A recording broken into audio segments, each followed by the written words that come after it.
September 5వ తేదీ ఉపాధ్యాయ దినోత్సవం పురస్కరించుకొని జాతీయ ఉత్తమ ఉపాధ్యాయుల అవార్డులకు ఎంపిక ప్రక్రియ ఈ నెల 13వ తేదీ నుండి ఆన్లైన్ విధానంలో నిర్వహించడం జరుగుతుందని, దరఖాస్తులను ఈ నెల 15వ తేదీ సమర్పించవలసి ఉంటుందని, సంబంధిత దరఖాస్తులను రాష్ట్ర విద్యాశాఖ అధికారులు పరిశీలించి కేంద్రానికి పంపించడం జరుగుతుందని నంద్యాల జిల్లా విద్యాశాఖ అధికారి జనార్దన్ రెడ్డి తెలిపారు. ఈ మేరకు నంద్యాల జిల్లా పరిధిలోని అర్హులైన ఉపాధ్యాయులు జాతీయ ఉపాధ్యాయ అవార్డులకు దరఖాస్తులను చేసుకోవచ్చని కోరారు. వీటికి సంబంధించిన వివరాలను డిఈఓ మీడియాకు వెల్లడించారు.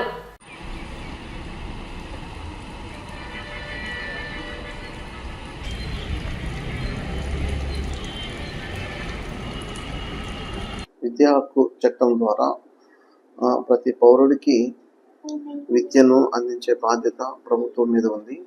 అయితే ప్రతి పేదవాడికి కూడా విద్యను కల్పించడానికి అనేక ప్రభుత్వ పాఠశాలను ఏర్పాటు చేయడం జరిగింది. అయినప్పటికీ ఇంకా ఎవరైనా ఆసక్తి ఉండి ప్రైవేట్ పాఠశాలలో కూడా చదివించుకోవాలన్న ఆలోచన ఉన్న తల్లిదండ్రులకు, పేద వాళ్ళకి ఒక అవకాశం గవర్నమెంట్ ఇవ్వడం జరిగింది. ఆర్టీఏ యాక్ట్ 12(1)C ప్రకారము ప్రతి ప్రైవేటు పాఠశాలలో 25% సీట్లను పేద ప్రజలకి కేటాయించడం జరుగుతుంది. దానికోసం ప్రభుత్వం ఒక ప్రత్యేక జీవోను కూడా రిలీజ్ చేయడం జరిగింది. ఆ జీవో ప్రకారము పేద ప్రజలందరూ కూడా అప్లై చేసుకోవడం జరిగింది. ఫస్ట్ స్పెల్లో 927 మంది విద్యార్థులను ఎన్నిక చేయడం జరిగింది.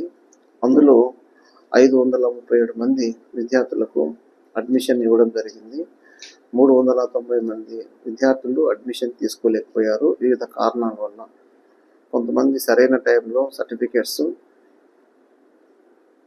అందచేయలేకపోవడం, తర్వాత లోకల్గా లేకపోవడం, రకరకాల కారణాలతో వాళ్ళ అప్లికేషన్స్ రిజెక్ట్ చేయబడింది. కేవలము 537 మంది మాత్రమే ఫస్ట్ స్పెల్లో జాయిన్ అయ్యారు. తర్వాత సెకండ్ స్పెల్లో 149 సీట్లను కేటాయించడం జరిగింది. అందులో 85 మంది పిల్లలు జాయిన్ అయ్యారు. ఇంకొక 18 మంది ప్రాసెస్లో ఉంది. ఒక 43 మంది ఇప్పటికీ ఇంకా జాయిన్ కాలేదు. ఈరోజే చివరి తేదీ. మరి అందరూ కూడా ఈరోజు జాయిన్ కావాలని మనం చేస్తున్నాను. ఎవరికైనా ఏమైనా ఇబ్బందులు ఉంటే ఆ ప్రైవేటు పాఠశాల యాజమాన్యం ద్వారా కానీ ఇతర కారణాల ద్వారా కానీ ఇబ్బంది ఉంటే నాకు తెలియజేయవలసిందిగా కోరుకుంటున్నాను.